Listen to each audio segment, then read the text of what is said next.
پرندہ ہود ہود ایک پوری قوم جنہوں کلی درخان آتے ہیں اپنی زبان ہے ہود ہود ایک پوری قوم کے مسلمان کا سبب بنے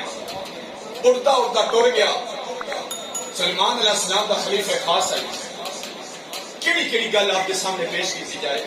جب سلیمان علیہ السلام کا تخت 10,000 فٹ کی بلندی تے اڑنا 10,000 فٹ کی بلندی تے اے ہی نبی دی شان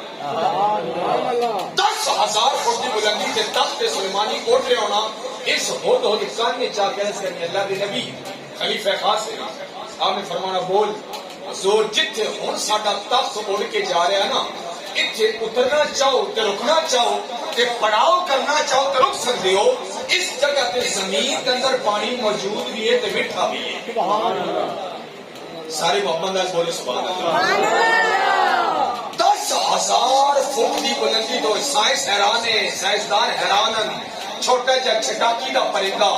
10,000 فٹ کی بلندی تو نبی نے کانے چاہ رہا سونے اترنا چاہو تے اتر سکتے ہو جس جگہ ہن ساڈا لشکر اڑ کے جا رہا نا جن تے بھوت تے پریاں تے دیو زمین تے اترنا چاہو تے اتر سکتے ہو اس جگہ تے پانی موجود بھی ہے تے میٹھا بھی ہے اگر ایک چھوٹا سا پرندہ نبی کی بارگاہ میں رہے کوئی اس کے علم کا یہ عالم ہے نبیوں کے اپنے علم کا اندازہ کون لگا سکتا اس پرندے دے علم دا عالم ہے جڑا 24 گھنٹے نبی دے نال ہوندا جدو واپس آئے کچھ حضرت صاحب کتنے آئے خلیفہ صاحب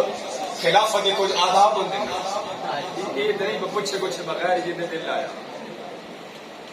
جناب کتنے آئے عرض کی حضور میں اڑدا اپنی فلسطین کی سرزمین جو ملک سبا پہنچ گیا اتنے منظر یہ جی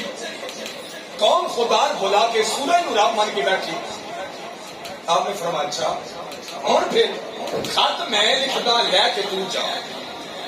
اللہ کے نبی سلیمان علیہ السلام خط لکھا انہو من سلیمان و انہو بسم اللہ الرحمن الرحیم آپ نے فرمایا پاک چونچ تے اڑ تے جا ملک سبا دی ملکہ دے بیڈ روم میں روشندان چبہ کے بیٹھ کے سکنا جتنے ستی پہ ہوگے آرام فرما ہوئے وہ اٹھے گی خط کھول کے پڑھے گی اپنے